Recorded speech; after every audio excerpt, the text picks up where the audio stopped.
5 asırdan fazla bir süre Osmanlı egemenliğinde kalmış. Elveda Rumeli dizisinde hayatlarına ve tatlı Türkçelerine şahit olduğumuz Makedonya Türkleriyle her zaman kalbimizde bizden bir yer olarak kalacak Makedonya'yı gelin beraber keşfedelim. Kuzey Makedonya Balkanlarda yer alır. Sınır komşuları Kosova, Sırbistan, Bulgaristan, Yunanistan ve Arnavutluk'tur. 25.713 km² yüz ölçüme sahip ülke, Makedonya bölgesinin 1/3 kısmını oluşturur. Makedonya, Türkiye'nin 1 saat gerisinden gelmekte. Ülkeye karayolu ile İstanbul'dan yola çıkarak yaklaşık 9 saate ulaşabilirsiniz. Arabayla ulaşmak için Yunanistan veya Bulgaristan üzerinden geçmeniz gerekir. Uçakla seyahat etmek isterseniz yolculuk yaklaşık 1,5 saat sürüyor. Makedonya, Türkiye'den vize istemeyen ülkeler arasında. Pasaportunuz ile 90 güne kadar vizesiz seyahat edebilirsiniz. Kuzey Makedonya'nın bulunduğu bölge ile birlikte Büyük Makedonya bölgesi olarak anılabilecek, bugünkü Yunanistan ve Bulgaristan'ın da bir kısmının içinde olduğu bölge, büyük bir tarihe sahip. İlk Makedonya Krallığı M.Ö. 700 ve 600 yıllarında kuruldu. Makedonların en büyük kralı Büyük İskender ise M.Ö. 336 yılında tahta çıktı. Yunanistan, Anadolu, Orta Doğu, Mısır, İran ve Hindistan'ın bir kısmını kısa zamanda ele geçiren Büyük İskender, Makedonya'yı büyük bir imparatorluk haline getirdi. Ancak ölümüyle birlikte varisi olmamasından dolayı bu büyük imparatorluk generalleri arasında paylaşılarak bölündü. Milattan sonra 15 yılında Roma İmparatorluğu'nun egemenliğine giren Makedonya, 1389 yılında Osmanlı hakimiyetine girdi. 600 yıla yakın Osmanlı idaresinde kalan Makedonya, 1. Balkan Savaşları sonucu Osmanlı'dan ayrıldı.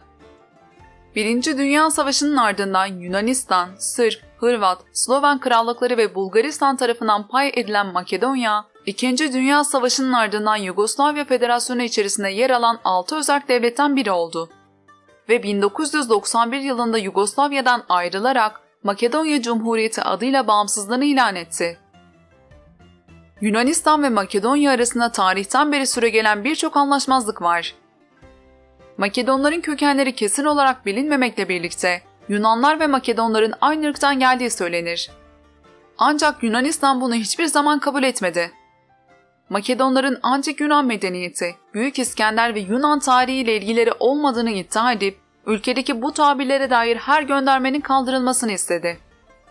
Bu sebep ve Yunanistan'ın kuzey bölgesinin adının da Makedonya olması, iki tarafın 27 yıl süren bir isim krizine girmesine sebep oldu. Ve Makedonya'nın adı 3 kere değiştirildi. 1991'de adı Makedonya olan ülke, bundan bir yıl sonra Yunanistan'ın itirazları sonucu Birleşmiş Milletler'e eski Yugoslav Cumhuriyeti Makedonya adıyla katılabildi ve adı ikinci kez değişmiş oldu. Bununla yetinmeyen Yunanistan, ülkeye baskı ve ambargo uygulamaya devam etti.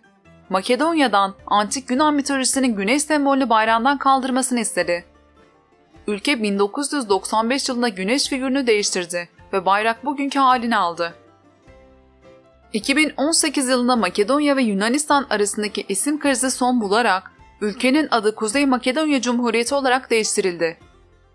Aynı zamanda Büyük İskender'e ve Yunan tarihine göndermeler yapan isim, levha, bayrak, amblem ve yasalar kaldırılmaya başlandı.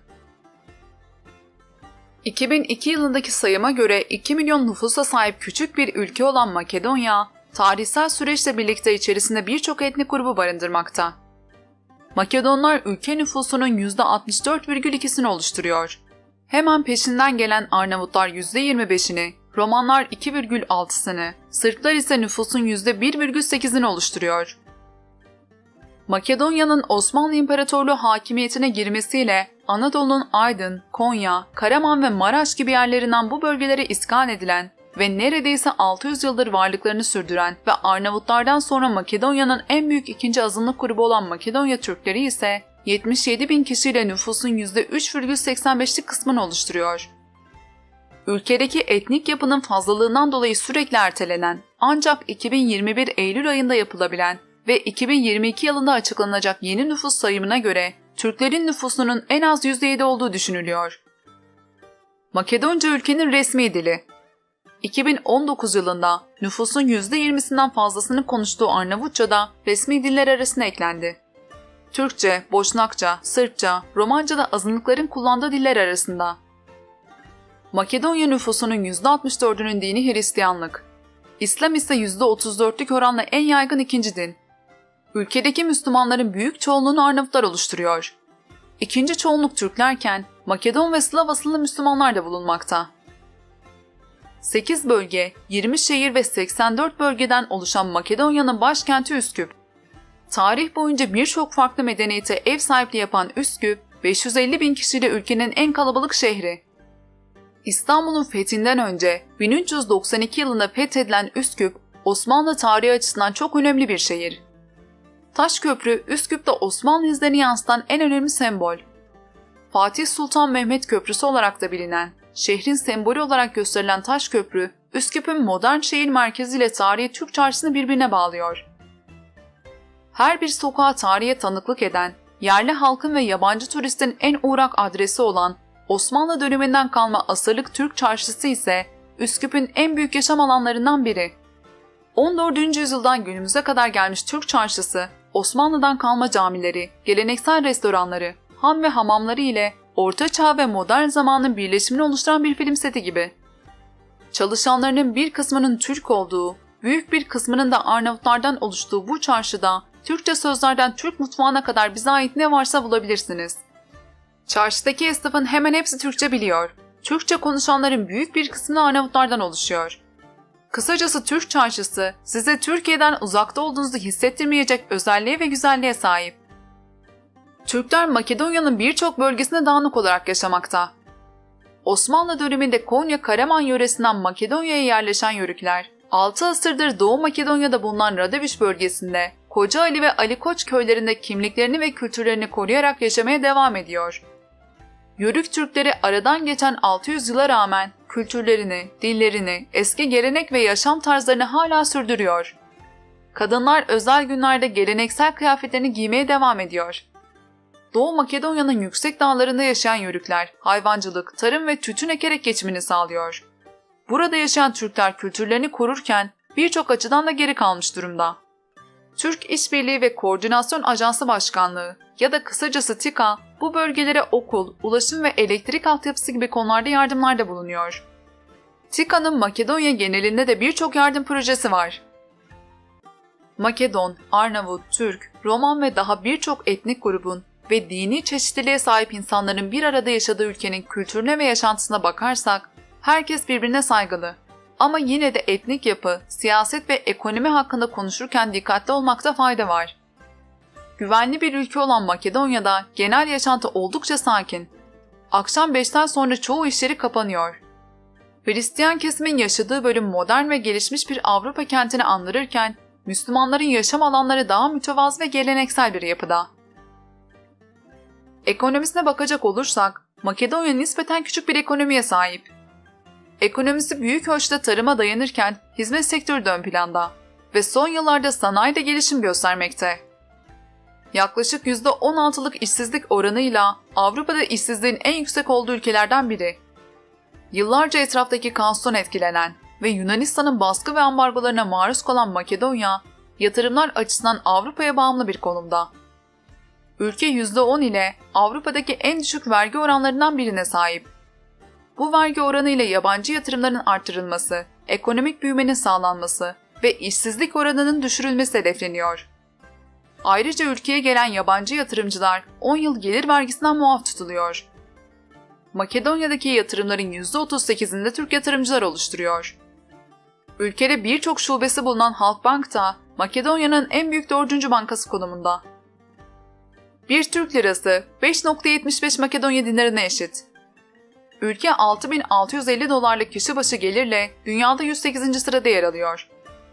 Asgari ücret 14.786 Makedonya dinarı, yani 240 euro.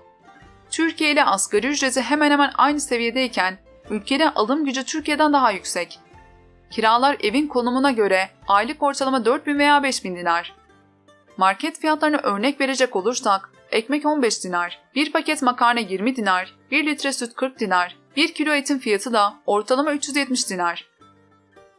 Ülke hakkındaki diğer bilgilere bakarsak, Kuzey Makedonya, Yugoslavya'dan bir damla kan dökmeden bağımsızlığını kazanan tek ülke 1990'ların başında Yugoslavya İç Savaşı'nın hararetinde tamamen barış içinde kaldı ve 1991'de Yugoslavya'dan bağımsızlığını kazandı. Makedonya topraklarının %85'i dağlarla kaplı. Bu dağlar küçük ülkeyi dünyanın en dağlık ikinci ülkesi yapıyor. Ayrıca Makedonya, 2000 metrenin üzerinde 34 dağ zirvesine sahip. 1979 yılında UNESCO tarafından Dünya Mirası listesine eklenen ve 288 metre derinliğe sahip Ohri Gölü, Avrupa'nın en derin gölü olmakla birlikte dünyanın en eski göllerinden biri. Çoğu bilim insanına göre gölün yaşının 4 milyon yıldan fazla olduğu tahmin ediliyor. Ülkenin mutfağına bakarsak, Osmanlı'dan miras kalan dolma, sarma, börek, baklava, işkembe çorbası ve tarhana en gözde yemekleri arasında. Mısır unundan yapılan kaçamak, et suyuna mevsim sebzeleri eklenerek yapılan Makedon çorbası, pişiye benzeyen mekissi ve geleneksel tatlısı kaymacina en meşhur yemekleri arasında. Makedonya gezerken yabancılık çekmeyeceğiniz bir ülke. Mimarisi, çarşıları ve yemek kültürü 600 yıllık Osmanlı hakimiyetinden izler taşımakta. Ülke küçük olmasına karşın gezilecek pek çok yere sahip. Gezilecek yerlerine bakarsak, başkent Üsküp'te Makedonya Meydanı'nda heykellerle fotoğraf çekinebilir, Vardar Nehri üzerindeki tarihi taş köprüden geçebilir, Türk çarşısını gezebilir, doğal bir güzelliğe sahip Matka Kanyonu'nda tekneyle gezintiye çıkabilirsiniz. Başkent dışında ise muhteşem bir göl kasabası olan Ohrid'in tarihi sokaklarına kaybolabilir ve tarihi Manastır şehrine uğrayıp Ulu Önder Atatürk'ün eğitim aldığı Manastır Askeri İdadisi'ni ziyaret edebilirsiniz. Videomuzun sonuna geldik. Siz de Makedonya hakkında bildiklerinizi yorum kısmında bizlerle paylaşabilirsiniz. Kanalımıza destek vermek için videomuzu beğenmeyi, abone olmayı ve bildirim zilini açmayı unutmayın. Bir sonraki videoda görüşmek dileğiyle.